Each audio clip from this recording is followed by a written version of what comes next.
Alors, on s'était arrêté au moment où on commençait à calculer le travail des forces de pression. Donc, je vous rappelle la problématique. Vous avez un système thermoélastique et vous voulez commencer à caractériser les transformations subies par ce système. Et donc, pour caractériser les transformations subies par ce système, déjà, il faut avoir défini le système. Ensuite, il faut avoir des infos sur la transformation. Est-ce que c'est une isobar, une isocore, une monobar, une monotherme, une adiabatique, etc., etc. Et pour chaque transformation, on va évaluer les échanges énergétiques et on commence par évaluer le travail. Donc on avait vu la semaine dernière que le travail le long d'une isocore c'était nul. Donc c'est un résultat, c'est tout le temps vrai que le travail le long d'une isocore est nul, là, ce résultat-là. Alors maintenant, c'est pas parce que c'est tout le temps vrai que ça se redémontre pas. Ça fait partie des choses que vous redémontrez très rapidement, mais qu'il faut refaire. On avait fait le travail le long d'une transformation monobar juste après. Donc ça c'est pareil, il faut savoir le retrouver.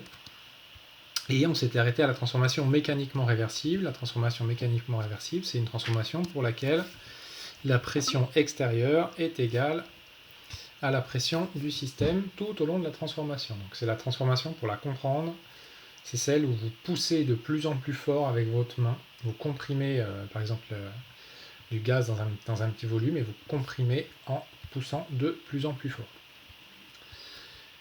Et donc je vous avais demandé de regarder l'activité 3 qu'on va corriger tout de suite. Donc c'est un exemple de passage d'un état d'équilibre A à un état d'équilibre B, d'une quantité N de gaz parfait. On vous donne les infos de départ. Alors il n'y a pas de valeur numérique, c'est juste des grandeurs littérales. On part de cet état-là, PAV à TA, et on va à cet état-là, TB égale TA, PB égale 3PA et VB qu'on ne connaît pas.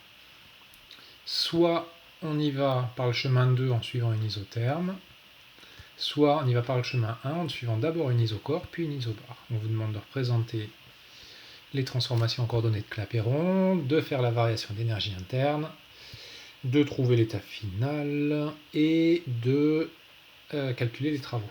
Donc on va faire ça maintenant. Tac.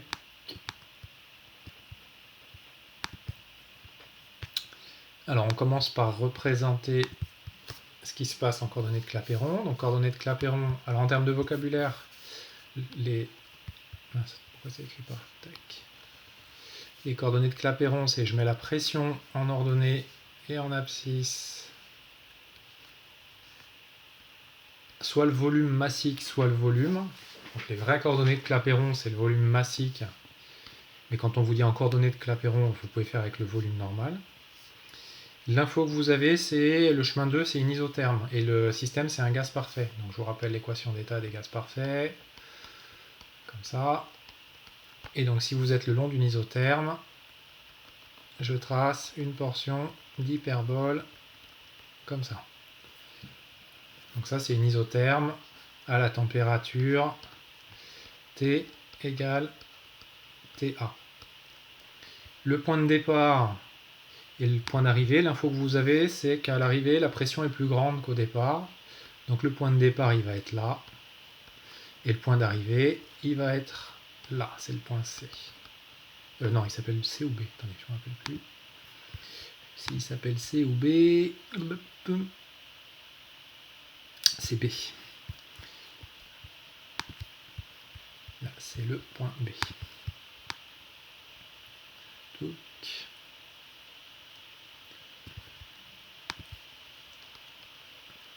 Donc le chemin 2, c'est ce chemin-là. On suit l'isotherme comme ça. Ça, c'est le chemin 2. Le chemin 1 que je vais dessiner dans une autre couleur. On commence par faire... Alors la première transformation du chemin 1, c'est une isocore. Et la deuxième, c'est une isobar. Donc une isocore, ça veut dire que je maintiens le volume constant. Isobar, je maintiens la pression constante. Donc si vous maintenez le volume constant, forcément, vous vous déplacez comme ça, suivant une verticale. Et puis après, il faut atteindre l'état final qui est le même point ici, suivant une isobar. Donc là, vous devez maintenir la pression constante, comme ça. Et donc finalement, le chemin 1, c'est je pars du point A, je fais l'isocore comme ça, tac, et je fais l'isobar comme ça. Tac. Et le point C, il est ici. Ok? Donc la transformation, le système, c'est le gaz. L'état initial jusqu'à l'état final. L'état initial, c'est le point A. L'état final, c'est le point B. Soit j'y vais directement, soit j'y vais en 2 étapes, en passant par le point C. On vous demande d'évaluer la variation d'énergie interne. Donc la variation d'énergie interne, c'est l'énergie finale moins l'énergie initiale. L'énergie finale et l'énergie initiale sont les mêmes le long des 2 chemins. Donc ça, c'est pareil que je sois sur le chemin bleu ou sur le chemin rouge. Le chemin rouge, c'est le chemin 1 qui est là. D'accord? Le système, c'est un gaz parfait. Le chemin bleu, c'est une isotherme, ici. Donc, je peux écrire la variation d'énergie interne comme étant CV TB moins TA. Ça, c'est parce que j'ai un gaz parfait. Et comme TB égale TA, ça vaut 0. Et ça, c'est vrai pour le chemin 1 et pour le chemin 2. La variation d'énergie interne ne dépend pas de la façon dont vous constituez le chemin, elle dépend que de l'état initial et de l'état final. Donc du coup, on trouve 0 pour la variation d'énergie interne. Ensuite, on vous demande de caractériser... Alors on n'a pas besoin, Hugo, de dire que c'est quasi statique pour ça, parce que pour la variation d'énergie interne, vous avez besoin que de l'état initial, de l'état final. C'est comme pour une variation d'énergie potentielle de pesanteur. Si je monte d'1 mètre, ma variation d'énergie potentielle de pesanteur, c'est la même que je dois monter en ligne droite ou en suivant une spirale. Pourquoi il n'y a pas de 3,5 là? Parce que je n'ai pas explicité CV. Le 3,5, ça serait si mon gaz était un gaz parfait monoatomique. Là, j'ai juste dit grand CV, la capacité thermique à volume constant. CV, Charles, c'est la capacité thermique à volume constant. Et ça vaut 3,5 de NRT, mais que dans un cas particulier. Ça, c'est que pour le gaz parfait monoatomique. Là, j'ai juste dit mon gaz, c'est un gaz parfait tout court. Ok? Donc delta U égale 0 pour les 2 chemins, le bleu et le rouge. Et vous avez remarqué que j'ai même pas besoin de passer par le point C. Alors Alexis, oui, on n'est pas à volume constant, vous avez tout à fait raison, sauf que l'expression de l'énergie interne est valable tout le temps. Le DU égale CV dt pour un gaz parfait, c'est tout le temps vrai. D'accord? C'est parce que c'est un gaz parfait. Si votre gaz n'était pas un gaz parfait, j'aurais pas le droit d'écrire ça. Hein. Attention. Si mon gaz c'était un gaz réel, j'aurais un autre terme. Donc confondez pas le fait que ce soit CV et la transformation. Ce sont 2 choses différentes. Ça, vous l'avez vu dans le gros tableau qui résumait le chapitre, je sais plus, le chapitre 20.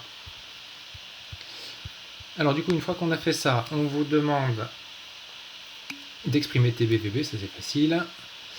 Et les travaux le long des 2 chemins. Alors TBVB, on va juste le calculer, ça va être très très rapide. Alors du coup, je vais faire un peu de ménage. On va faire comme ça.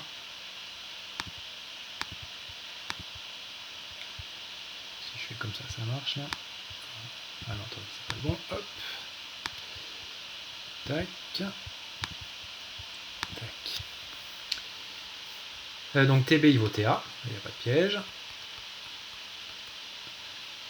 PB, il vaut 3PA. Donc si vous faites l'équation d'état, vous allez trouver que VB, et bien ça vaut 1/3 de VA. Parce que le produit PV-VB est constant. Le produit PV, il est constant. Le long du chemin bleu. Le chemin bleu. Donc VB, c'est 1/3 de VA.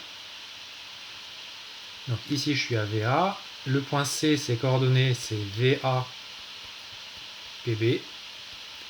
Et le point B, ici, je suis à VA sur 3. Et ici, PB. On calcule le travail des forces de pression. On commence par le chemin 1. C'est pas très lisible mon truc là, pardon. Donc je vais calculer le travail pour aller du point A jusqu'au point B, des forces de pression, en suivant le chemin 1. Je vais dire que c'est le travail pour aller de A jusqu'à C, les forces de pression, plus le travail pour aller de C jusqu'à B, les forces de pression. Sauf que de A à C, c'est une isochore, donc ça fait 0. Et de C à B, c'est une isobare. Donc là, je vais écrire que c'est moins intégrale de P extérieur dV en allant du point C au point B. D'accord? Donc du coup, on va se focaliser sur ce terme-là. On va monter un petit peu, place. On va se mettre là. Donc P extérieur, il est égal à PB, le long de la transformation. Je suis sur le chemin 1 entre le point C et le point B. Et PB est constante.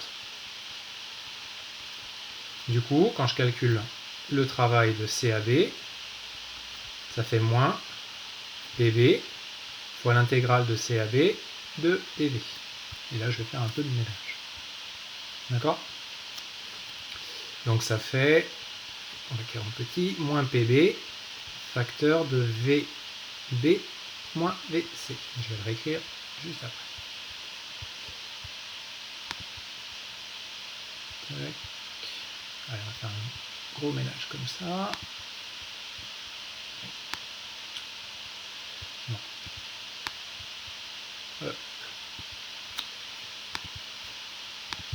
Donc du coup, le travail total, le long du chemin 1, je note W1 pour alléger un peu la notation. Ça me fait moins PB, facteur de VB moins VC. Alors on le réécrit un petit peu plus joli. Moins PB, ça fait moins 3 PA. Et VB moins VC, ça fait 1 tiers de VA moins VA.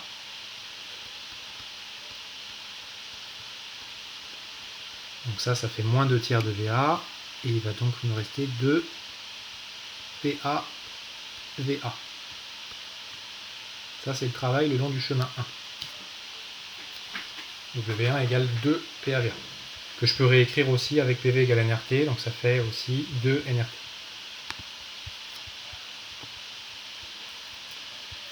J'avais raté une question. Le travail de A à C il vaut 0 parce que V est constant. Oui, c'est une isochore, donc dV égale 0. Donc vous sommez P extérieur fois 0 et puis vous sommettez des 0. Ok. Deuxième chemin. Le deuxième chemin, c'est que je vais de A à B directement suivant l'isotherme. Alors pareil, on va reconstruire les choses. Hop. Donc on va garder dans un coin ici le travail. Le premier, c'était 2 PAVA. Et on va calculer le deuxième.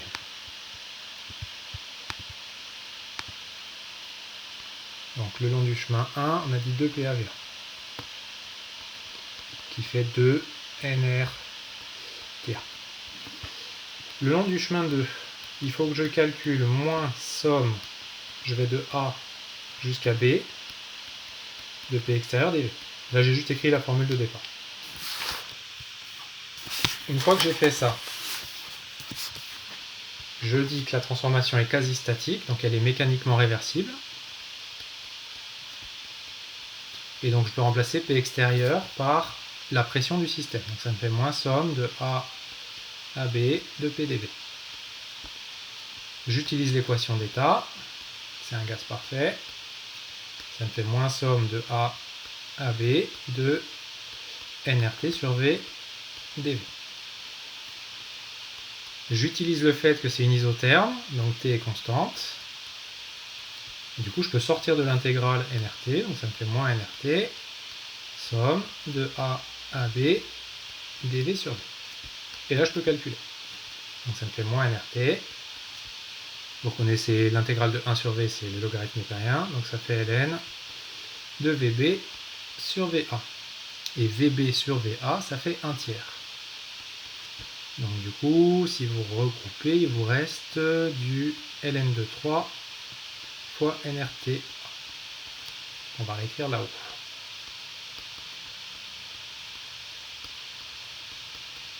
Et là, on a nos deux expressions. Hop. Alors, qu'est-ce qu'il faut, enfin, pourquoi je vous fais faire cet exercice? D'abord, parce qu'il faut que vous soyez capable de calculer comme ça des travaux sur des transformations bien balisées. Et ensuite, parce que on va en déduire quelque chose qui est assez important pour le travail. Quelque chose qui correspond à ce qu'on avait vu en mécanique avec les forces non conservatives. À savoir que là, si vous regardez, vous avez W1 qui est différent de W2. D'accord? Donc le travail dépend du chemin suivi. Il dépend de la transformation. Et ça, c'est hyper important. Parce qu'autant la variation d'énergie interne, finalement, j'avais même pas trop à me poser la question de ce qui se passait. J'avais juste besoin de dire, ok, mon point de départ, il est là. Mon point d'arrivée, il est là. Quel est le système? C'est un gaz parfait. Donc j'écris l'énergie interne d'un gaz parfait. Autant pour le travail, il faut que j'ai la connaissance de la transformation. Si j'ai pas la connaissance de la transformation, c'est fini, je peux plus rien faire. Donc ça, en termes de caractérisation, c'est pas du tout la même chose. D'accord?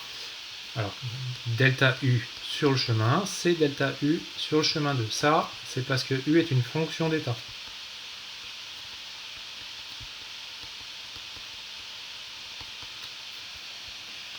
Première chose. Deuxième chose à remarquer, si vous comparez les deux valeurs, les deux valeurs des travaux, dans les deux cas, le travail il est positif.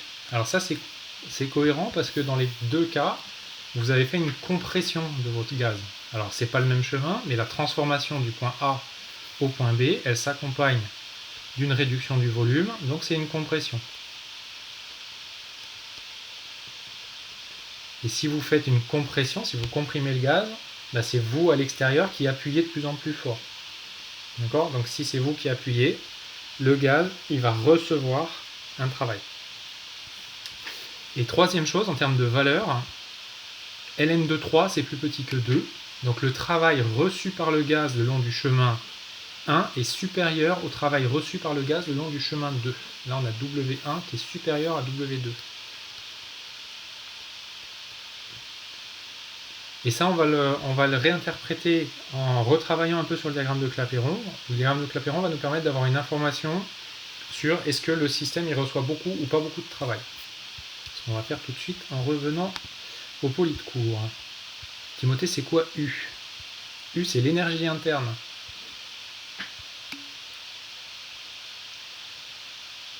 Qu'est-ce que c'est? Une fonction d'état. Une fonction d'état, c'est une grandeur thermodynamique qui ne dépend que des variables d'état. Variable d'état, pression, volume, température. Donc c'est une grandeur, vous pouvez calculer sa variation entre l'état initial et l'état final. Ok? Non, mais ici c'est quoi? J'ai pas compris votre question, Romain.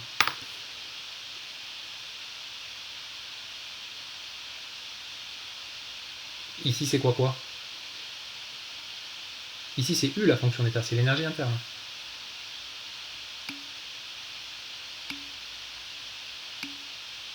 Ok. Alexis, le moins on le met toujours par défaut pour le travail. Non, on le met pas par le défaut, on le met parce qu'on est obligé. Parce que c'est la formule W égale moins somme de A à B de P extérieur dV. C'est la formule de base du cours que je vous ai démontré la semaine dernière et qu'il faut que vous connaissiez, que vous pouvez ressortir directement. Ok. Par contre, quand vous faites un calcul de travail, vous vérifiez que votre résultat il est cohérent. Là, j'ai fait une compression. Je dois vérifier que mon travail est positif. Je connais déjà le signe de ce que je dois trouver à la fin. Et je vais faire attention à ça. Alors du coup, si on revient au poly, qui est là, hop, tac, donc là on a fini ça. Alors on peut se servir du diagramme des coordonnées de Clapeyron pour visualiser quantitativement le travail des forces de pression. Donc pour ça, j'ai perdu dans mon truc, hop, voilà. Donc pour ça, en fait, ce qu'on va remarquer, c'est que quand vous calculez le travail sur une transformation, alors attention, c'est uniquement, ce que je fais là, c'est uniquement dans les cas mécaniquement réversibles. Donc ça veut dire P égale P extérieur. Ok ? Dans ce cas-là, l'expression du travail, c'est ce qui est écrit là. C'est moins somme de A à B de PDV. Et donc ça, géométriquement, somme de A à B de PDV, en partant du point A qui est ici et du point B qui est ici, en allant jusqu'au point B pardon, qui est de l'autre côté, c'est l'air sous la courbe.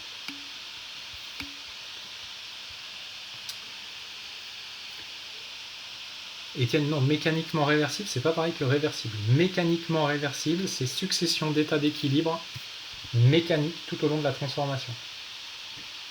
Donc c'est un piston qui va se déplacer relativement lentement, de façon à ce que la pression à l'intérieur soit toujours égale à la pression à l'extérieur. Un contre-exemple, c'est une réaction d'explosion. Dans une réaction d'explosion, c'est pas mécaniquement réversible. C'est pas tout à fait comme quasi-statique, parce que dans quasi-statique, vous avez une succession d'états d'équilibre thermodynamique. Donc dans mécaniquement réversible, je caractérise seulement ce qui se passe du point de vue mécanique, je caractérise pas ce qui se passe du point de vue thermique. C'est un peu plus, c'est une petite subtilité entre les deux. D'accord ?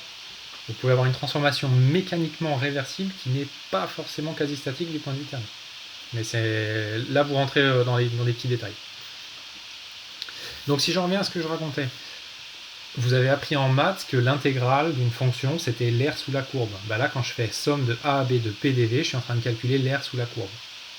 D'accord ? Et je mets le moins devant, ici. Ça c'est le moins qui était dans la formule de départ. Donc je suis en train de calculer somme de A à B, c'est moins l'air sous la courbe. Et donc du coup, plus l'air sous la courbe est grande, plus en valeur absolue le travail est grand. Dans ce premier cas, le cas qui est à gauche, je suis en train de faire une détente, je suis en train d'augmenter le volume. Donc si vous faites une détente, l'air sous la courbe elle est positive, parce que vous allez de ce point-là à ce point-là, vous allez dans ce sens-là. Et donc le travail est négatif. Si vous faites une compression, le point A cette fois-ci il est là, et le point B il est là. Dans ce cas-là, l'air sous la courbe est négatif. C'est une aire algébrique. Alors Hugo, pourquoi on n'a pas juste écrit intégrale de BA au lieu d'avoir un moins ? Parce qu'on veut garder le sens de la transformation. On veut garder la notion de je pars de l'état initial et je vais jusqu'à l'état final.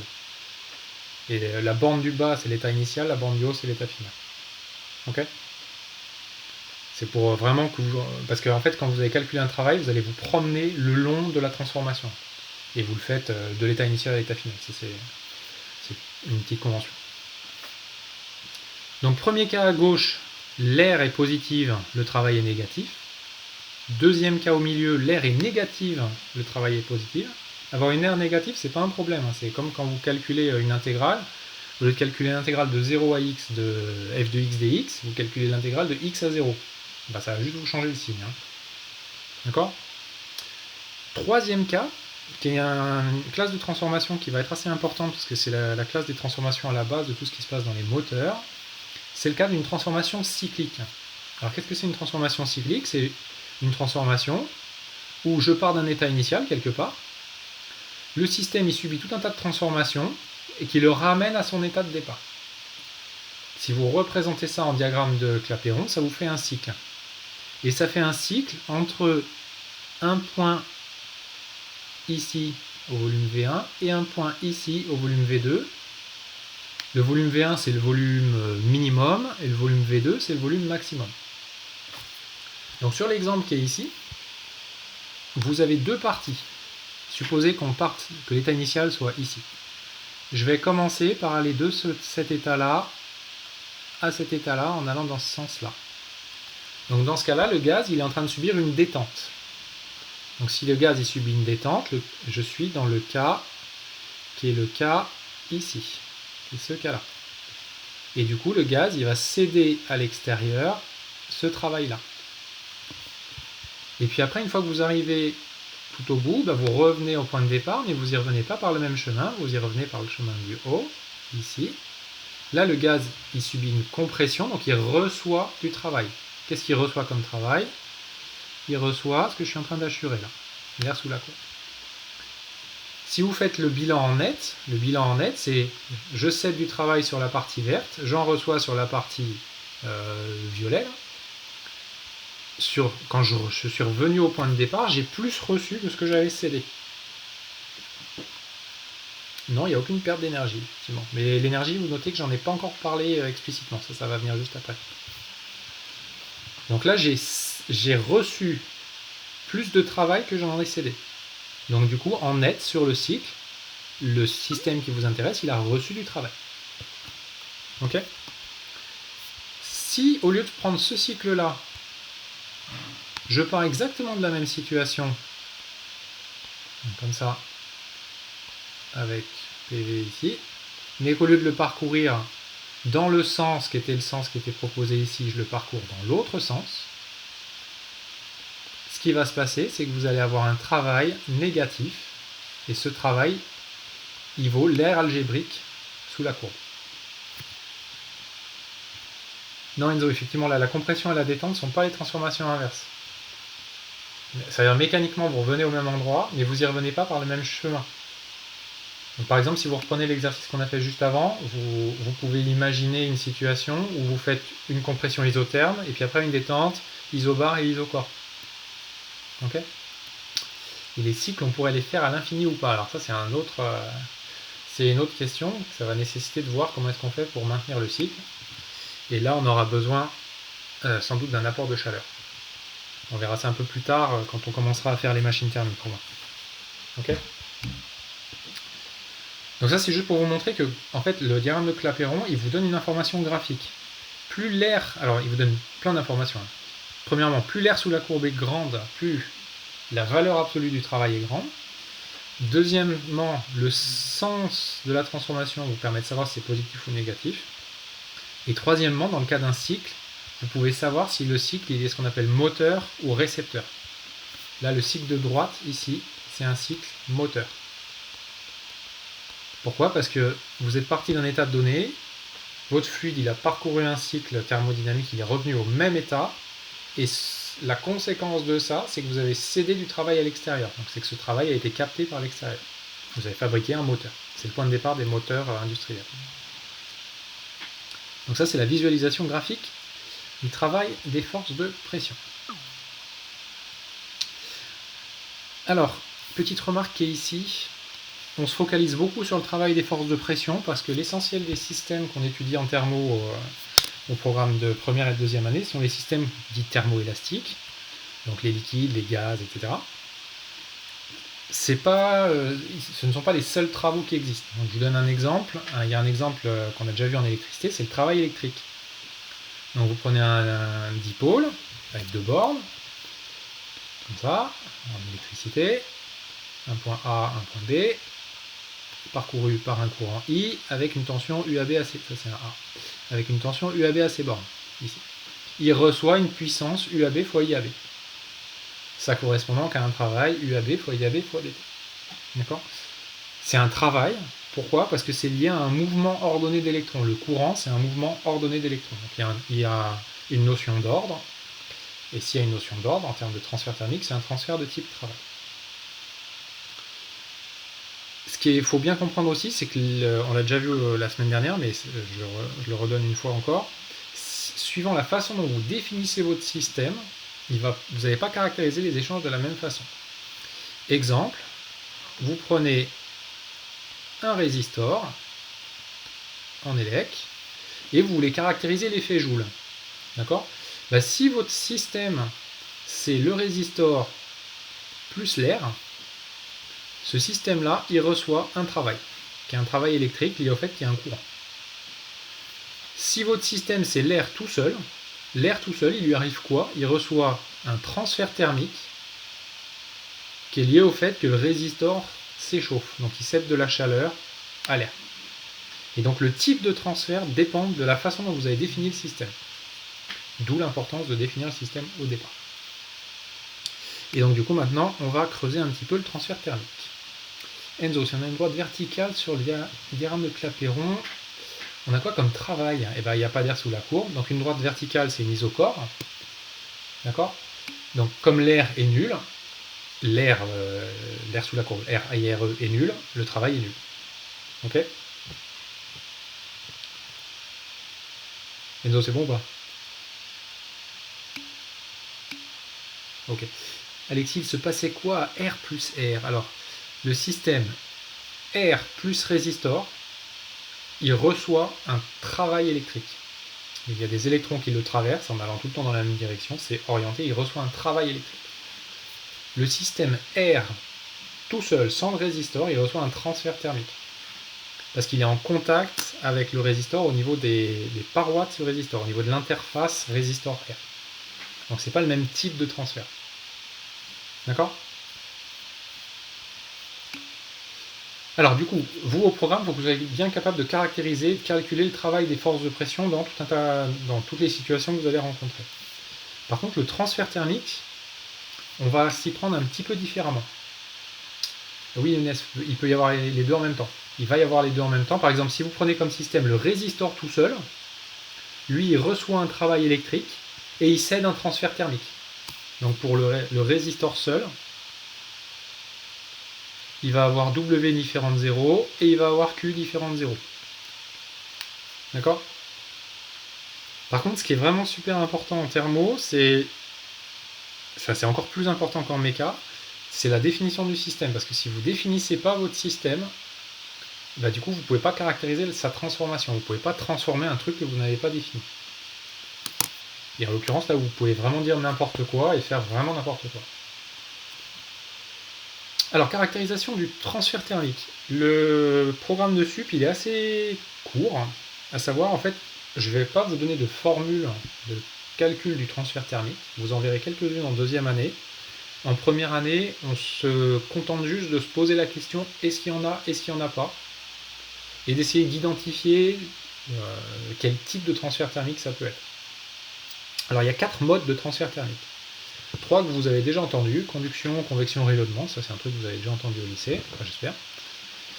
Donc la conduction thermique, c'est le transfert que vous allez avoir quand vous allez prendre une tige en métal, vous allez la chauffer d'un côté, vous allez la mettre en contact avec du feu d'un côté, et puis vous allez mettre votre main de l'autre côté, et puis vous allez vous brûler.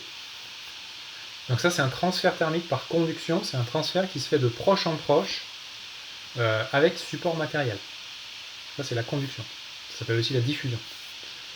La convection, c'est ce que vous allez faire quand vous allez mélanger de l'eau froide avec de l'eau chaude. Imaginez que vous preniez un bain puis vous rajoutez de l'eau chaude, bah, soit vous attendez et vous allez attendre longtemps que ça se thermalise, soit vous mélangez et puis ça va être beaucoup plus rapide.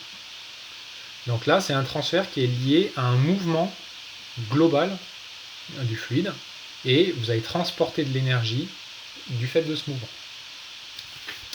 Et le rayonnement, c'est ce qui va se passer quand vous enlevez le support matériel et vous recevez de l'énergie par rayonnement de la part des photons. C'est les 3 modes de transfert thermique usuels, conduction, convection et rayonnement.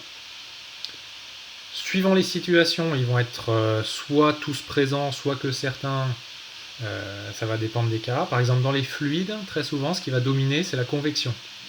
Dans les mélanges de fluides, ça va être essentiellement la convection qui va fixer les choses. Dans les solides ou par exemple quand vous isolez un bâtiment, le terme dominant sur les murs, ça va être, vous allez avoir un petit peu de convection au niveau de la surface du mur, et sinon le reste ça va être essentiellement de la conduction, mais il y aura assez peu de rayonnement. Par contre, il y aura peut-être pas mal de rayonnement au niveau de vos vitres. Donc du coup, ça va vraiment dépendre de chaque situation. Et vous n'avez pas besoin de creuser plus que ça. Nous, tout ça, on va le mettre dans une seule boîte, là. Tout ça. Hop, et on va dire, ok, c'est le transfert thermique. Autre mode de transfert thermique hyper important, c'est les transitions de phase qui s'appellent les transitions de phase de première espèce. Alors, une transition de phase de première espèce, c'est un mot compliqué pour dire juste je fais chauffer de l'eau. Ou je fais fondre de la glace. D'accord ? Donc on va le faire avec l'exemple je fais fondre de la glace. Vous avez de la glace qui est à 0 degré. Elle reste à 0 degré. Si vous voulez la faire fondre, vous allez apporter de l'énergie. Et cette énergie va avoir comme conséquence que la glace va passer sous forme liquide. Donc l'énergie que vous apportez, du point de vue du système glace, ça correspond à un transfert thermique qui est reçu par la glace. Et inversement, quand votre eau liquide passe sous forme solide, ça dégage un transfert thermique, ça dégage de la chaleur. Ces deux transformations-là, elles se font à température constante, 0 degré. Donc il ne faut pas associer transfert thermique et variation de température. C'est deux choses différentes. Le transfert thermique, c'est un transfert d'énergie. La variation de température, c'est la variation d'un paramètre d'état de votre système. Et dans une transition de phase, il n'y a pas de variation de température, mais il y a un transfert thermique. Donc ça, c'est les transitions de phase de première espèce. On y reviendra quand on fera les changements d'état. Alors j'ai mis le thermostat à cet endroit-là parce qu'il fallait le mettre quelque part. Dans tout un tas de situations, on va faire des transformations où votre système va être en contact avec un thermostat. Alors c'est un thermostat au sens thermodynamique, c'est pas un thermostat au sens science de l'ingénieur. Donc qu'est-ce que c'est un thermostat en science de l'ingénieur? C'est une régulation en fait. C'est par exemple, vous avez un système de régulation avec un radiateur et puis il va s'allumer de temps en temps. Moi, c'est pas ça le thermostat. Le thermostat en physique, c'est un système dont la température ne varie pas, même s'il échange de l'énergie avec le reste du monde. Donc en gros, c'est un système qui peut absorber une grande quantité d'énergie et sa température ne va pas changer. Deux possibilités pour fabriquer un thermostat.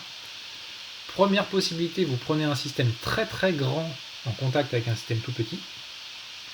Le système très très grand, il va avoir une grande capacité thermique. Et plus la capacité thermique est grande, plus il faut apporter d'énergie pour faire varier la température. C'est la définition de la capacité thermique. Donc ça, c'est ce qui va se passer par exemple quand vous allez avoir un lac. La température globale de l'eau d'un lac, ça varie à l'échelle de la journée, ça varie quasiment pas. D'accord ? Ça varie peut-être un petit peu en surface, mais pas trop en profondeur. Et le lac, il va jouer un petit peu le rôle de thermostat pour ce qui se passe autour. Autre façon de faire, vous pouvez faire avec un corpure diphasé. Donc par exemple, vous prenez un mélange eau liquide glace, vous attendez un petit peu, tant qu'il reste de l'eau liquide et de la glace, vous êtes à 0 degré. Vous êtes sur le diagramme PT à la courbe, en un point de la courbe d'équilibre. Qu'est-ce qui va se passer si ce système-là il reçoit de la chaleur? La température ne va pas changer, par contre, il y a un peu de glace qui va fondre. Et si ce système il cède de la chaleur, à contrario, il va y avoir un peu de glace qui va se former. Donc c'est la composition du système qui va changer. D'accord? Ça, c'est deux façons de fabriquer un thermostat. Ne confondez pas thermostat et régulation. Alors, pour caractériser les transformations en termes de transfert thermique, on a deux modèles qui sont deux modèles complètement extrêmes.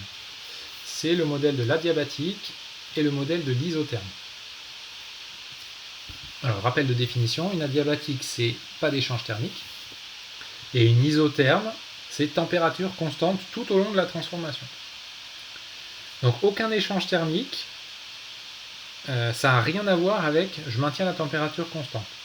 Pour maintenir la température constante, au contraire, vous allez avoir besoin de faire des échanges. Donc, c'est deux transformations diamétralement opposées, si vous voulez. Alors, comment on fait pour faire une transformation adiabatique? On a deux techniques. Soit on fait une transformation très rapide. Donc, si vous un exemple de transformation très rapide, c'est vous prenez vos mains et vous tapez dedans. Juste le moment où vous tapez dans vos mains, vous allez sentir que vos mains s'échauffent un petit peu. Vous avez fait juste à ce moment-là une transformation adiabatique. Parce que c'est une transformation très rapide et donc du coup, votre système il n'a pas le temps d'échanger avec l'extérieur. Ok ? Si au contraire votre transformation elle est très très lente, votre système il a le temps de se mettre à l'équilibre thermique.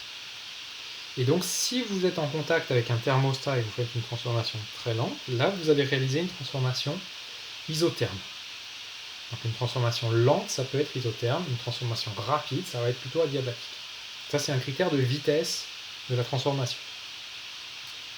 Autre critère, c'est comment est-ce que vous séparez votre système du reste du monde. Si vous avez des parois qui sont bien construites, vous allez pouvoir contrôler les échanges thermiques et les limiter, voire les supprimer. Dans ce cas-là, même si la transformation est lente, vous aurez réussi à faire une transformation adiabatique parce que les parois bloquent les échanges thermiques.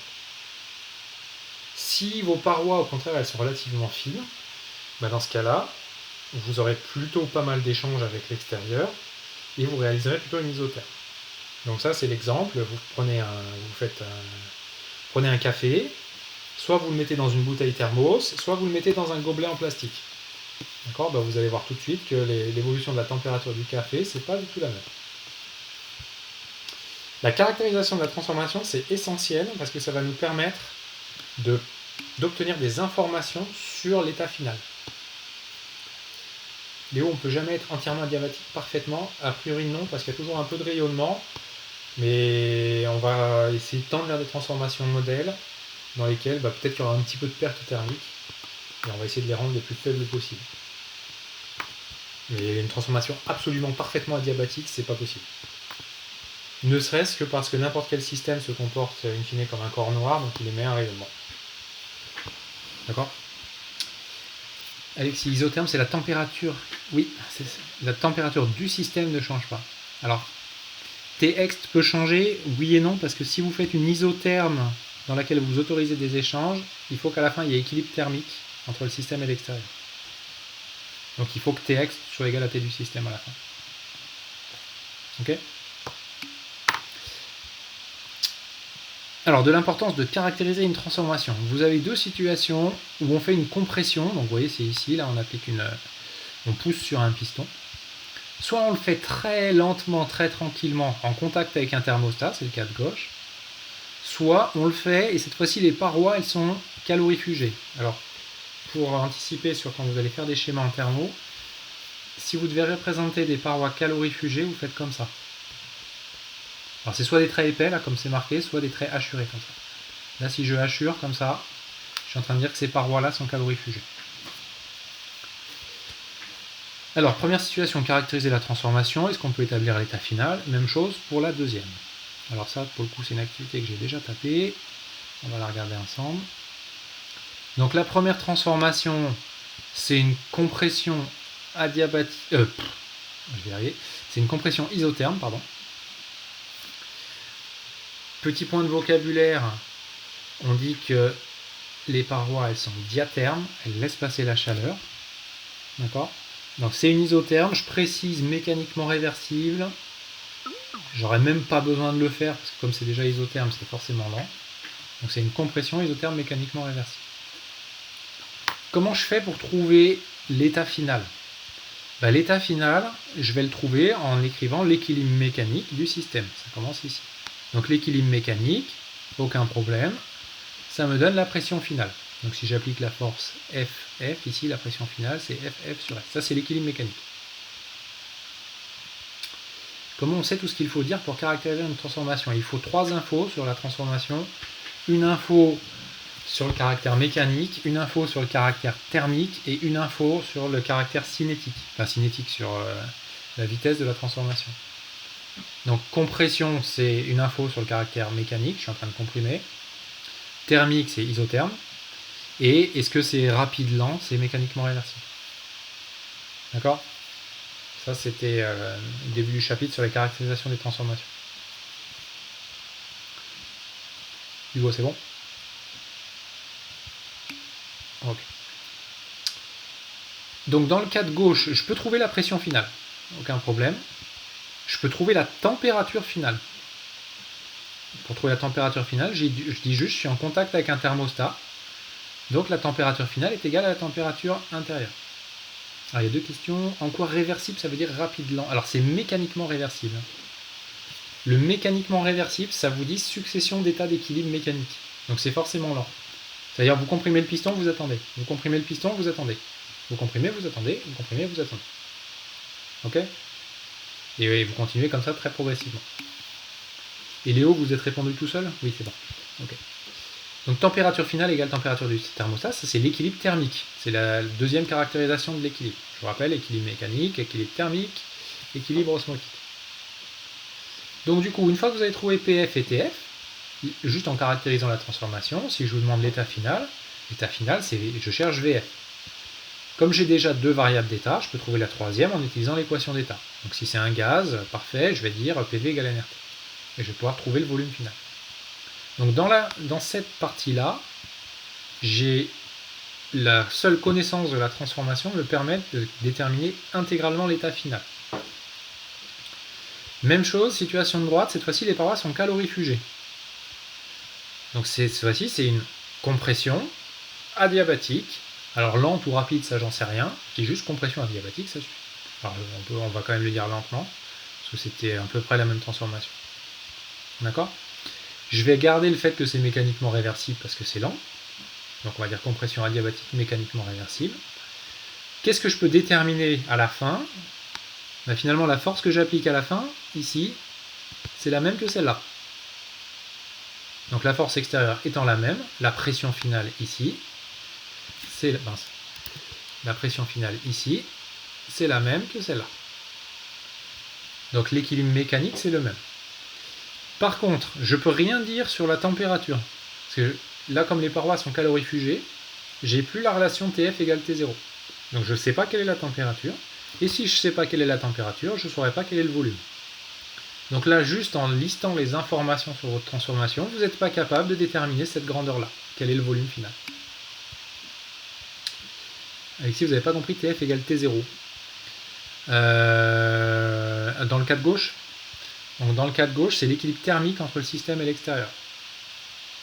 C'est-à-dire l'équilibre thermodynamique de l'ensemble système plus extérieur nécessite l'équilibre thermique. Donc ça nécessite qu'il n'y ait plus d'échange thermique. Okay, donc ça impose TF égale T0. C'est un petit peu comme si, par exemple, on va prendre l'exemple de votre maison. À l'intérieur de chez vous, il fait 20 degrés, dehors il fait 0 degré. Tant qu'à l'intérieur de votre maison il fait 0 degré et que dehors il fait 0 degré, si vous ne faites rien, la température à l'intérieur de votre maison elle va baisser. Si vous chauffez pas. D'accord ? Jusqu'au moment où la température de votre maison va atteindre la température à l'extérieur. C'est dans l'énoncé qu'on est à l'équilibre. Alors c'est forcément l'état final est forcément un état d'équilibre thermodynamique. Dans le cas de gauche, c'est un entre guillemets vrai équilibre thermodynamique avec un bel équilibre thermique intérieur-extérieur. Dans le cas de droite, c'est ce qu'on appellerait un état d'équilibre un peu contraint parce que la température finale, elle n'est pas la même qu'à l'extérieur du fait de l'existence de parois. Si j'enlève les parois, je récupère TF égale T extérieur. Ok ? Lucas, pourquoi PF égale P extérieur ? Ça, c'est l'équilibre mécanique de la partie mobile. Votre piston, il monte et il descend. Et il arrête de bouger quand il y a égalité entre la pression intérieure et la pression extérieure.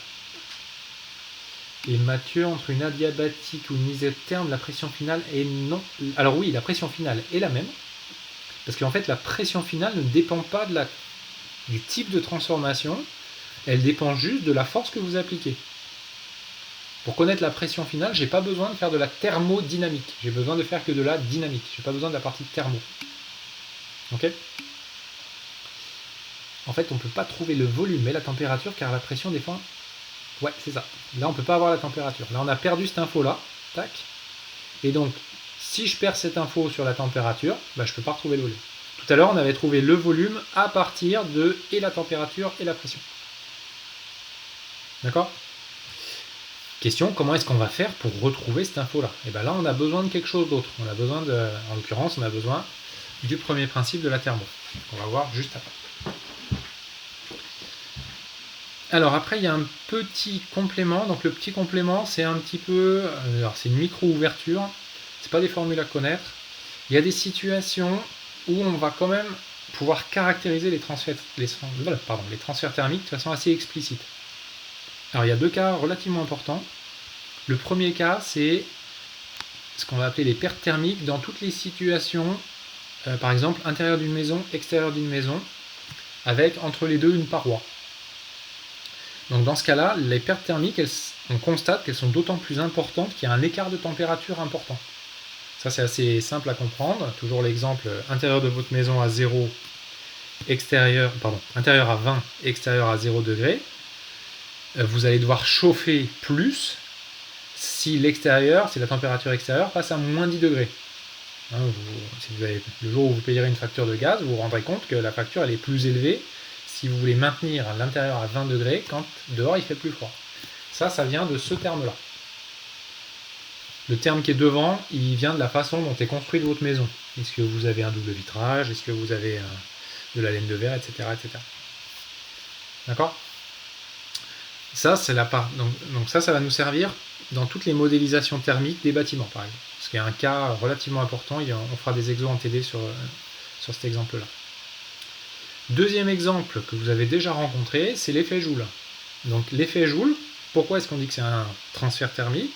Parce qu'on regarde l'énergie reçue par l'air ambiant en contact avec un résistor.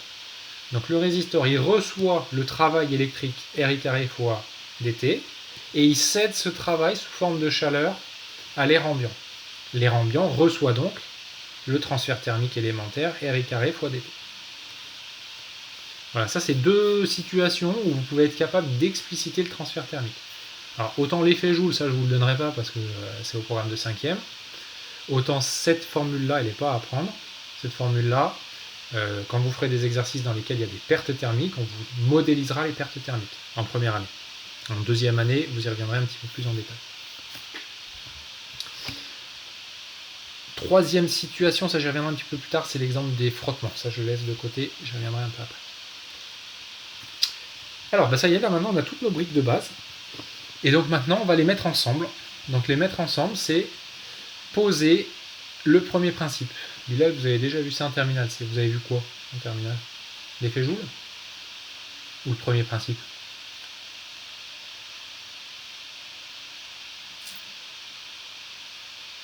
Ça m'étonnerait que vous ayez vu le premier principe comme je vais vous l'énoncer là.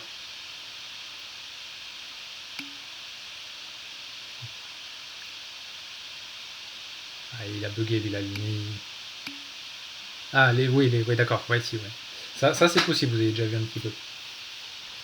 Alors, énoncé du premier principe. Donc là, c'est un vrai énoncé, au sens, c'est un truc à apprendre. Tac, comme ça. C'est un grand cadre. Ok ? C'est un grand cadre avec beaucoup d'informations. Donc je vous le lis et puis je vous l'explique terme à terme. Donc ça commence comme ça. Pour tout système fermé, on peut définir une fonction d'état U appelée énergie interne extensive, telle que l'énergie totale soit conservative. La variation d'énergie totale du système entre deux états d'équilibre, elle s'écrit delta U plus delta EC égale W plus Q. U, c'est l'énergie interne du système, celle qu'on a introduite au chapitre 20, je ne sais pas pourquoi j'ai mis 3. C'est une fonction d'état extensive. EC, c'est l'énergie cinétique macroscopique. W et Q, c'est le travail et le transfert thermique. Et donc l'énergie totale, c'est U plus EC.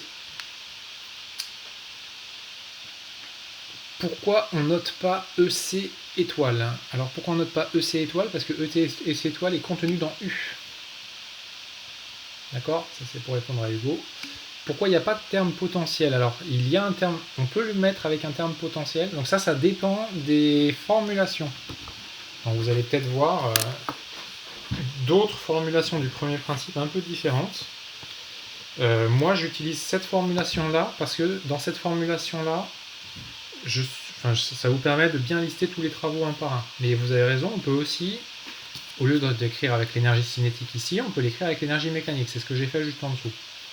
Donc ça, c'est une réécriture où, dans les travaux, ici, vous allez mettre tous les travaux, mais vous allez mettre les travaux que des forces qui sont autres que les forces conservatives usuelles. Exemple, l'énergie potentielle de pesanteur. Donc là, vous voyez, j'ai fait un exemple où il y avait le poids qui apparaissait. Donc le poids, vous lui associez une variation d'énergie potentielle de pesanteur. Et ça, vous le passez dans le membre de gauche, et du coup, vous avez l'énergie mécanique. Je préfère que vous appreniez cette version-là et que vous vous posiez la question à chaque fois, qu'est-ce qu'il y a comme travaux qui s'appliquent à mon système ? Ça vous évitera de faire des erreurs. D'accord ? Alors, je reviens un petit peu sur ce qu'il y a là-dedans. Les hypothèses, elles sont importantes. Ça commence par cette hypothèse-là. Votre système, c'est un système fermé. Donc un système fermé, ça veut dire nombre de molécules constant. Donc fonction d'état, ça on a déjà vu. Extensive, on a déjà vu. Variation entre deux états d'équilibre. Ces deux états d'équilibre thermodynamiques. D'accord ? C'est deux vrais états d'équilibre thermodynamique. Elle s'écrit delta C, blabla. Okay. Le reste, après, c'est juste une formule. Réécriture de ce truc-là dans une situation qui va être une situation assez standard. La situation standard, c'est la situation du système macroscopiquement au repos. Donc si le système est macroscopiquement au repos, la variation d'énergie cinétique macro, ça vaut 0. Et il reste delta U égale W plus Q, qui est la forme réduite du premier principe, qui est celle qui va nous servir dans 95% des cas. Ok ? Alors c'est quoi l'idée qui est derrière le premier principe ? Première idée, c'est de dire que l'énergie est une grandeur conservative. Donc qu'est-ce que ça veut dire ça ? Ça veut dire que tant qu'il n'y a pas d'échange avec le monde extérieur, l'énergie reste constante. Mais ce qui reste constante, c'est pas l'énergie mécanique, c'est l'énergie totale. Donc l'énergie totale, ça va être, s'il n'y a aucun échange, U plus EC. D'accord ? C'est ça l'énergie totale de votre système. Il y a Bilal qui a été éjecté là. Donc c'est ça l'énergie totale. Alors notion de fonction d'état, ça on a déjà vu. Notion d'extensive, on a déjà vu. Alors c'est pas forcément très évident, le caractère extensif de l'énergie interne. Ça ne marche que dans ce qu'on appelle la limite thermodynamique, à savoir la limite des systèmes assez grands. Si un principe ne se démontre pas, comment on peut être sûr de sa validité ? Et bien, vu qu'un principe ne se démontre pas, il est vrai tant que vous ne l'avez pas mis en défaut. C'est-à-dire, si vous arrivez à me faire une expérience qui met en défaut ce principe-là, faut réécrire le principe. Ok ? Exemple, je marche à 5 km/h dans un train qui roule à 300 km/h, ma vitesse c'est 305 km/h. C'est vrai, tant que c'est pas mis en défaut. C'est mis en défaut dans quel cas ? Dans le cas où mon train, au lieu d'aller à 300 km/h, il va à la vitesse de la lumière. Donc c'est un autre exemple, somme des forces égale ma. Ouais, ça c'est vrai tant que mon référentiel est galiléen. Etc. D'accord ? Alors, réécriture de ce truc-là. Donc ce qu'il faut comprendre, c'est que le manque de... Je sépare à gauche les variations, et à droite, je mets W et Q. Ces deux termes-là ne sont pas des fonctions d'état. Donc W, il dépend de la transformation, Q, il dépend de la transformation. Mais la somme de ces deux trucs-là, ici, c'est une variation. Donc ça, c'est indépendant de la transformation. Ça ne dépend que de l'état initial et de l'état final. Ça, c'est aussi pour ça que je mets à gauche tout ce que je vais pouvoir mettre sous forme d'une variation, et à droite, tout ce que je ne vais pas pouvoir mettre sous forme d'une variation. Donc faites attention. Le travail et le transfert thermique, je vais les caractériser par des petites quantités. Donc un truc que vous n'avez pas le droit de faire, que je vais écrire une fois tout de suite. Alors on va faire un petit dessin. Hop.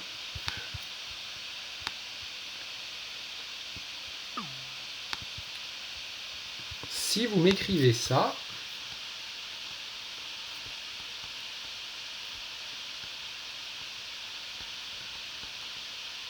là, vous avez écrit ce qu'on appelle le premier principe pour une transformation élémentaire.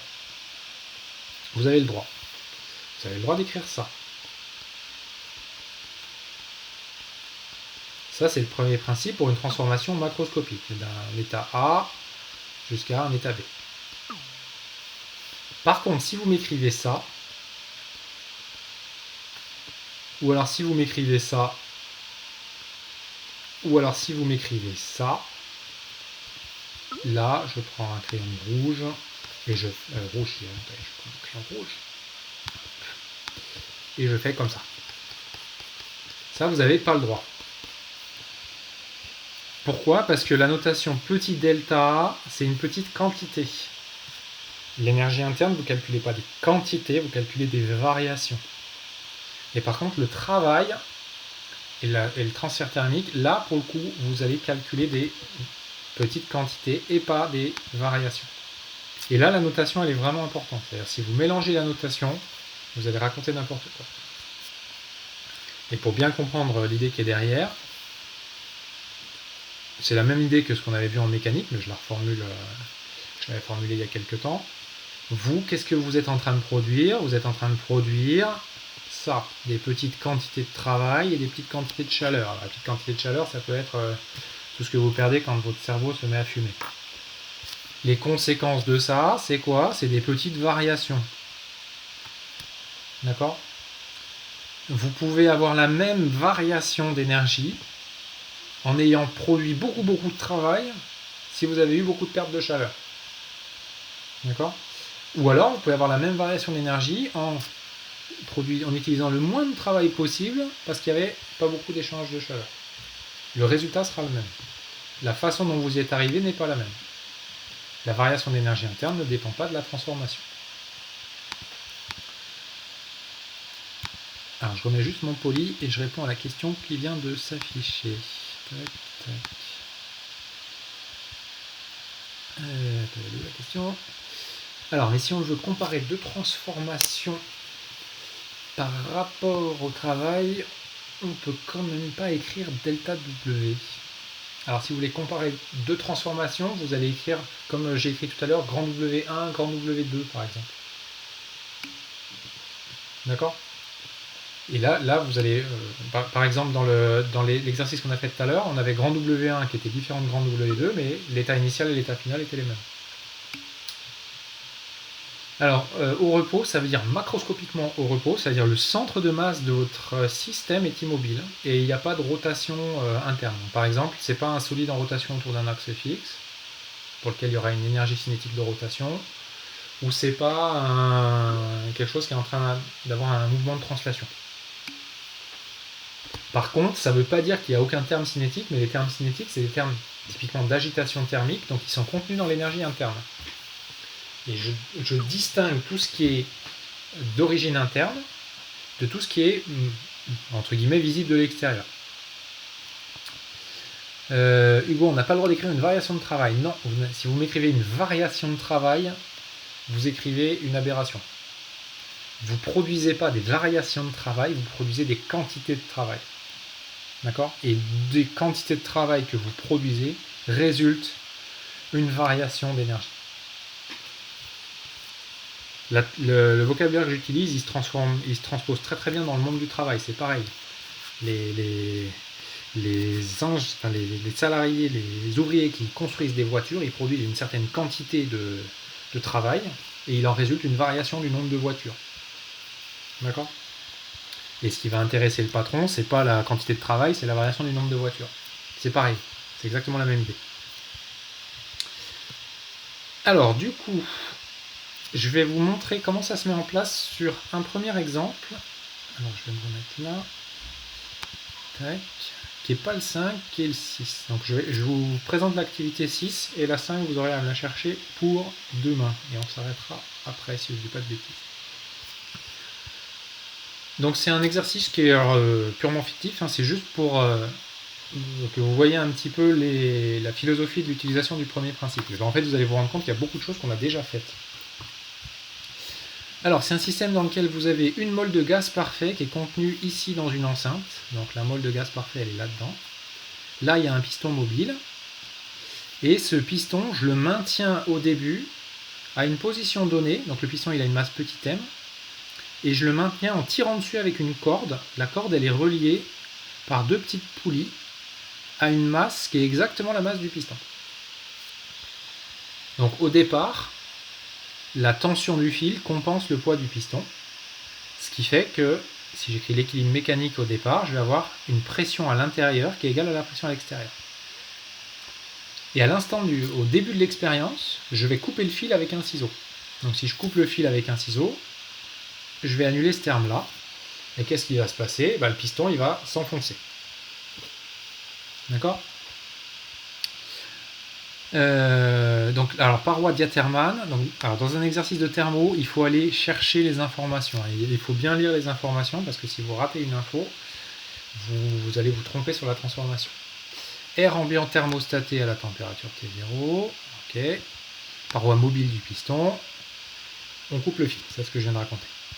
Caractériser la transformation entre l'état initial juste avant de couper le fil et l'état d'équilibre final. On précisera les actions mécaniques, thermiques et temporelles. Donc c'est ce que j'ai fait ici. Je commence par préciser le système. Mon système, c'est du gaz dans l'enceinte. En termes de qu'est-ce qui se passe du point de vue thermique? Alors je vais dire que la transformation elle est monotherme. Ça sert à rien mais je le dis quand même. Ça veut dire la température initiale c'était la température extérieure. Il se passe des choses pendant la transformation, peut-être, mais la température finale sera aussi la température extérieure. Ça c'est parce que les parois sont diathermales. C'est une compression. Ok, facile à comprendre. C'est une compression brutale parce que je coupe d'un coup le fil. À partir du moment où je coupe le fil, du point de vue du gaz, la pression extérieure, elle va rester constante. D'accord? Et elle va être égale à la pression finale. Donc la pression finale, je vais la trouver avec l'équilibre mécanique final. Pourquoi est-ce que la pression extérieure est constante? Parce que si vous faites la somme des forces qui s'exercent sur le piston, les forces qui vont vers le bas, ça va être le poids du piston. Si je dessine ici le piston, donc je vais avoir le poids du piston qui est vers le bas, et je vais avoir les forces de pression qui sont exercées par l'air qui est au-dessus du piston. Et c'est ces deux forces qui correspondent aux actions extérieures pour le système gaz qui est à l'intérieur de mon enceinte. Donc ben voilà, on a fini de caractériser. Exprimer TF, PF, VF, température, pression, volume. Alors on le fait dans l'ordre, presque dans l'ordre, oui. Donc température finale facile, TF égale T0. Ça c'est parce qu'il y a l'équilibre thermique à l'état final.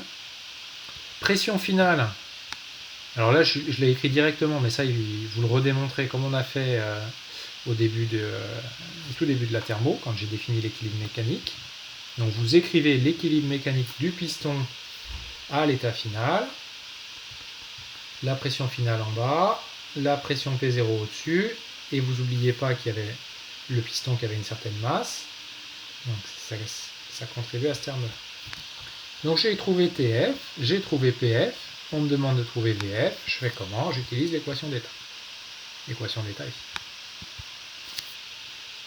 Question 1, question 2, j'ai pas utilisé le premier principe.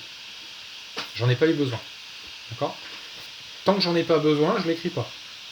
Je vais seulement l'écrire quand au moment bien opportun.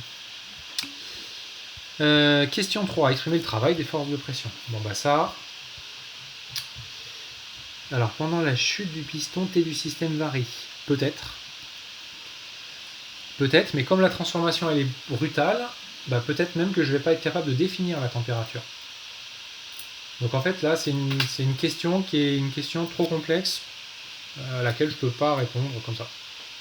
Et ça tombe bien parce que je ne vais pas en avoir besoin en fait, de la connaissance de la température pendant la chute. Ok? Et donc exprimer le travail. Donc, alors ça on refait un même genre de calcul que ceux qu'on a déjà vus. Donc on part de l'expression du travail. Alors je suis reparti de moins P extérieur dV. Sauf que là ce qu'on sait c'est que P extérieur, entre le moment où on commence à couper le fil et le moment final, ça vaut P0 plus mg sur S. Et donc c'est une constante. Et donc du coup, quand vous intégrez entre l'état initial volume V0 et l'état final volume VF, vous pouvez sortir P extérieur de l'intégrale. D'où l'expression qui est proposée ici. Alors après je l'ai juste réécrite un tout petit peu différemment. Pourquoi j'ai fait ça? Parce que j'ai réutilisé l'équation d'état ici. Ça c'est juste une réécriture. C'est pas hyper important. Question 4. Exprimer la variation d'énergie interne.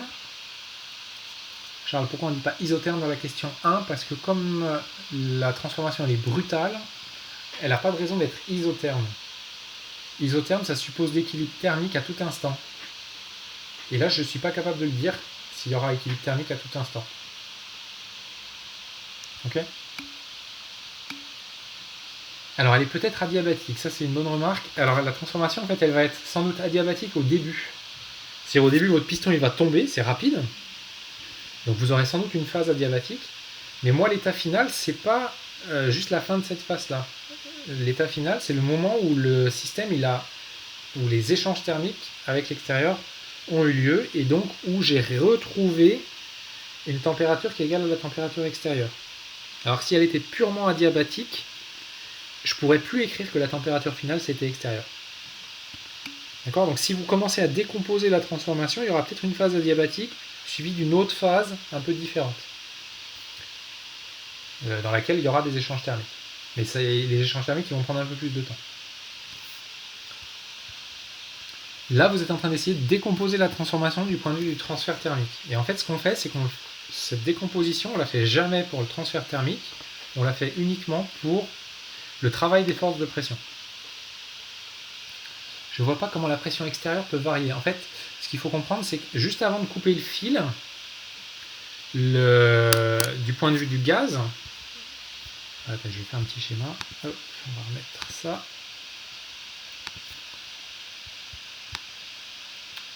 C'est là. Tac, tac, tac, tac, tac. Hop, attendez, c'est un petit peu. Pourquoi c'est tout noir ce machin? J'ai fait un truc tout noir. Voilà. Hop. Alors pourquoi la pression extérieure peut varier? Je vous explique ça de façon schématique. Ça c'est le. Donc ça c'est le petit piston. Ça c'est votre tête. Donc là, le bonhomme, là, il représente le gaz qui est dans l'enceinte. Au début, qu'est-ce qui lui arrive au bonhomme? Le piston, il devrait tomber. Enfin, la masse du piston devrait faire que ça pousse vers le bas. Mais il y a un fil ici qui retire vers le haut. Donc la force nette qui s'exerce ici, c'est rien du tout. D'accord? Ça, c'est s'il n'y avait que le poids et la tension. Donc là, le poids, ça c'est mg, et la tension, c'est moins mg. Donc votre bonhomme, il subit quoi comme force? Ces deux forces-là, elles se compensent. Et il reste que l'action de la pression extérieure, qui est quand même présente. La pression extérieure, ici, elle va pousser de partout. Là, j'ai pas représenté les forces au bon endroit, c'est juste pour vous matérialiser qu'il y a une pression extérieure. D'accord? Quand vous coupez le fil, donc maintenant vous coupez ce fil-là, qu'est-ce qui va se passer au niveau de votre tête? Les petites flèches rouges, elles vont rester. D'accord? Et sauf que vous allez récupérer en plus cette flèche-là. Donc vous, ici, vous allez avoir l'impression que ça appuie plus fort. Et c'est ça qui joue le rôle de pression extérieure. Ok? Ça, c'est juste au moment où je coupe le fil. Donc la pression extérieure, elle est passée de P0, juste les petites flèches, à P0 plus l'effet de la flèche rouge. Et ensuite, pendant la transformation, les petites flèches rouges, elles ne changent pas. Donc la pression extérieure ne change pas. Juliette, c'est bon ou pas? Ok. Et Lucas, Diatherman, oui, c'est ça. Diatherman, c'est il y a des extensions. Alors il y a diatherme, Diatherman, il y a plein de mots différents pour dire la même chose. Donc du coup, si on revient au texte, on va se remettre là. Hop, hop. Donc maintenant on vous demande, j'en suis où? J'en suis question 4, on vous demande la variation d'énergie interne. La variation d'énergie interne, vous ne vous posez pas de questions sur comment se produit la transformation. Vous dites juste quelle info j'ai au départ, quelle info j'ai à l'arrivée, et quel est le type de système. Là, le type de système, c'est un gaz parfait. La température au départ, c'était 0. Là, il y a la transformation. La température finale, c'était 0. C'est un gaz parfait. Vous écrivez la variation d'énergie interne pour un gaz parfait. C'est CV T0 moins T0. D'accord? Il peut s'être passé ce que vous voulez entre les deux. Vous pouvez avoir coupé, recollé, vous pouvez avoir fait ce que vous voulez. Si la température de départ et la température finale sont les mêmes, comme votre système c'est un gaz parfait, la variation d'énergie interne vaut 0. Attention, ça c'est que parce que j'ai ici un gaz parfait. Et ça c'est important parce que si votre système c'est autre chose, la variation d'énergie interne ne sera pas égale à 0. Une fois que vous avez posé ça, vous avez... Alors ici delta EC égale 0 aussi, ouais, bonne remarque. Le gaz il est macroscopiquement au repos au départ et il est macroscopiquement au repos à l'arrivée. D'accord? C'est-à-dire vous n'êtes pas en train de vous dire ok je coupe le fil et puis le gaz je le mets sur un camion et il s'en va. Hugo, vous avez compris l'idée ou pas? En fait le pas macroscopiquement au repos c'est les situations où par exemple vous avez un camion en mouvement. Et en fait ce qu'il faut comprendre c'est est-ce que le centre de masse de votre gaz a une vitesse ou pas. Vous voyez, au départ, le centre de masse de mon gaz, il est à une certaine position. À la fin, il n'est peut-être pas à la même position, mais il ne bouge pas. Et donc, comme il ne bouge pas, il n'y a pas d'énergie cinétique macroscopique. Ok ? En plus, le gaz, il ne s'est pas mis à tourner ou des choses comme ça. Alexis, on n'a pas dit que U d'un gaz parfait... Alors non, on a dit que U d'un gaz parfait ne dépendait que de la température. Attention, vous ne mélangez pas. Justement, l'énergie interne d'un gaz parfait ne dépend que de la température. Et comme ici, la température est la même au début et à la fin, il n'y a pas de variation d'énergie interne. Alors, une fois que vous avez fait ça, vous avez calculé le travail, enfin exprimé le travail, pardon. Vous avez exprimé la variation d'énergie interne. Vous dites delta EC macro égale 0, et vous appliquez le premier principe. Donc là, cette relation-là, c'est on applique le premier principe. Et c'est seulement à ce moment-là que je me sers du premier principe. Si vous refaites le déroulé de l'exercice, question 1, question 2, question 3, vous saviez faire avant que je vous pose le premier principe. Début de la question 4 aussi. La seule chose que vous apporte le premier principe, c'est une méthode pour calculer ce terme-là. Et en fait, le transfert thermique, on va le calculer indirectement en appliquant le premier principe. Parce que je ne vous ai pas donné de formule qui permettait de le caractériser directement. On va se servir du premier principe pour le trouver indirectement. D'accord ? Et la conséquence de ça, c'est que ce transfert, il n'est pas nul. Donc votre système, il est en train de subir une isotherme, et l'isotherme, elle n'est pas... Alors, une monotherme, j'ai peut-être été un peu brutal avec mon iso, plutôt monotherme. C'est pas une transformation adiabatique. D'accord ? L'énergie interne du système n'a pas changé. C'est-à-dire le système, il a reçu du travail et il a cédé de la chaleur. Etienne, oui, à gauche, c'est delta EC. Là, alors, pour vous montrer ce qui se passe quand on change un tout petit peu les choses. Donc, en fait, là, les questions 1 à 4, ça correspond, si je reviens en arrière, c'était le premier exemple de transformation de tout à l'heure. Même problème, exactement la même situation, on change juste une petite hypothèse qui est celle-là. Les parois sont calorifugées. D'accord ? Et on regarde ce qui se passe dans la suite. Alors, caractériser la transformation. Donc, la question 5, c'est la même que la question 1. C'est le même déroulé. Donc, on va faire ça. Donc, j'ai juste changé une hypothèse. La seule différence, c'est que comme les parois sont calorifugées, la transformation, je vais dire, c'est une compression brutale, et cette fois-ci, elle est adiabatique. Si elle est adiabatique, l'information que je garde, c'est l'information sur la pression finale. Donc le PF, c'est encore P0 plus Mg sur S. Plus Mg sur S. Comme ça. Par contre, je ne connais plus TF ni VF. D'accord ? Ça, je ne peux pas les trouver. Donc je peux aller moins loin qu'à la question 2. La question 2, j'avais tout caractérisé. TF, PF, VF. Du coup, maintenant on peut faire la 7. Exprimer le travail des forces de pression. Donc là, c'est la même démarche. En fait, si vous reprenez la question 3, on n'a pas utilisé dans la question 3 d'informations sur la nature de la transformation du point de vue des échanges thermiques. Donc le raisonnement, c'est le même. Donc ça me donne la même expression. Alors, il me manque une parenthèse. Hop.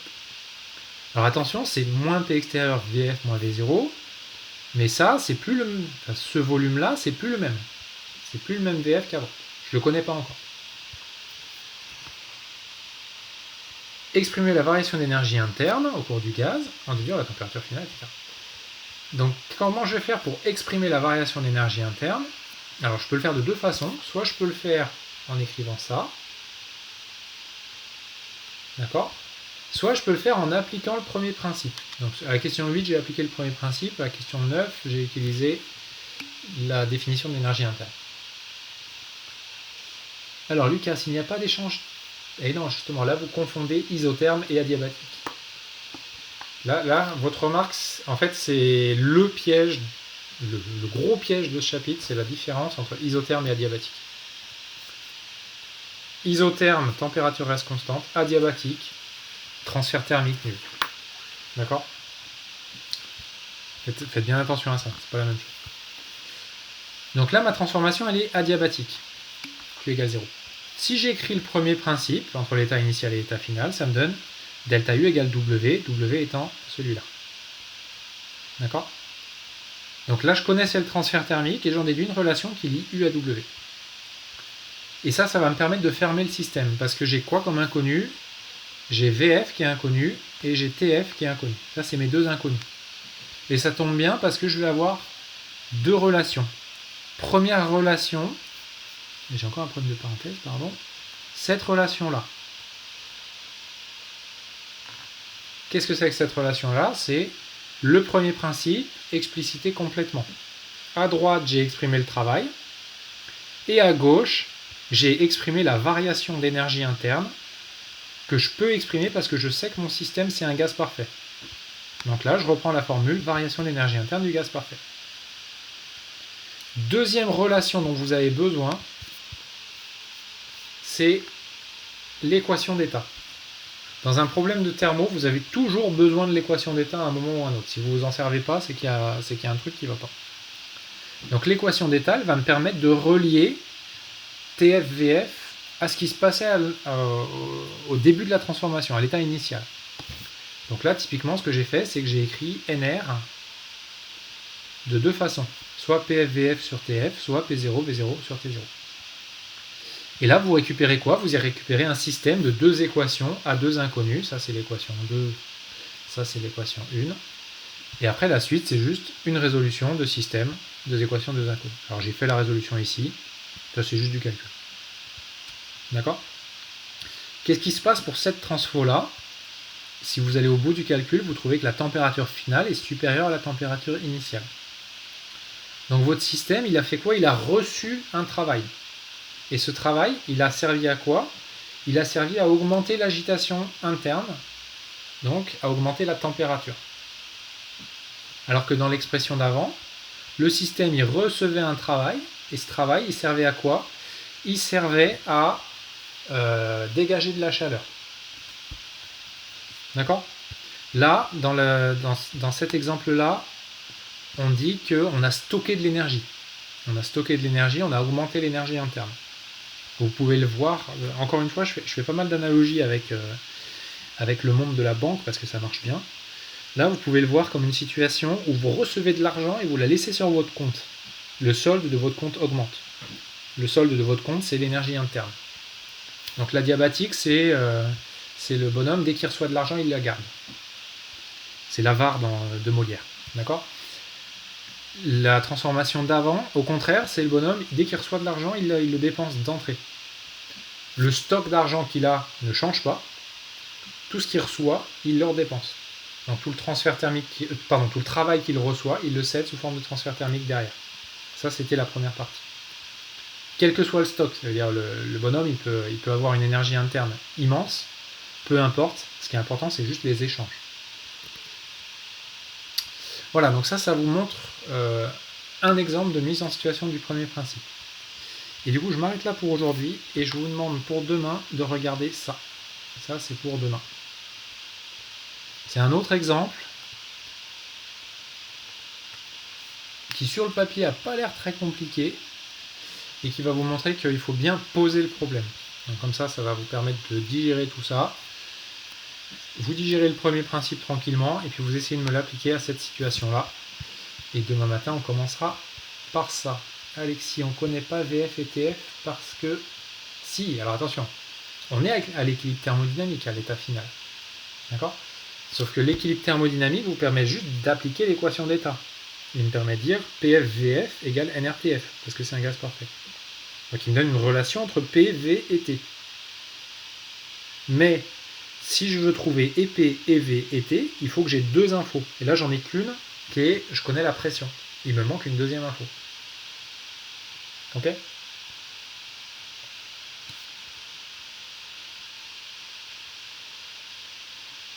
C'est Mazar, c'est ok ou pas? Vous comprenez pas pourquoi quoi? Alors, pour vous répondre, c'est comment vous feriez pour me trouver TF, sachant que la transformation elle est adiabatique? La seule façon, enfin, la seule situation où vous pouvez trouver TF, c'est si vous avez thermalisé avec l'extérieur. C'est tout. Si vous thermalisez pas avec l'extérieur, vous n'avez aucune, enfin, vous pouvez pas directement écrire la température. Il faut passer par l'équation d'état pour la trouver. D'accord? Et c'est pareil pour le volume. Pour connaître le volume, il faut passer par l'équation d'état. Et là, le problème, c'est qu'il faut que je passe 2 fois par l'équation d'état. Donc ça me donne... il y en a une de trop. D'accord? Vous n'avez pas l'air convaincu, là.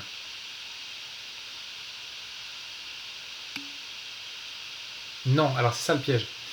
À l'équilibre thermodynamique, on va avoir TF égale T extérieur que si les parois laissent passer la chaleur. C'est pareil, par exemple, quand on écrit P intérieur égale P extérieur, ça c'est vrai que si les parties sont mobiles. Imaginez la situation, vous mettez du gaz dans une bouteille de gaz qui s'apprête à exploser, ben, je vous garantis que la pression intérieure elle est plus forte que la pression extérieure. D'accord? Ça c'est parce que les parois sont rigides. Ça c'est pour la pression. Et pour la température, c'est la même idée. Si les parois laissent passer la chaleur, vous aurez TF égale T extérieur. Sinon, vous aurez, je sais pas. Vous aurez TF égale, j'en sais rien. D'accord? Ça, c'est la notion de paroi calorifugée ou pas. Ok.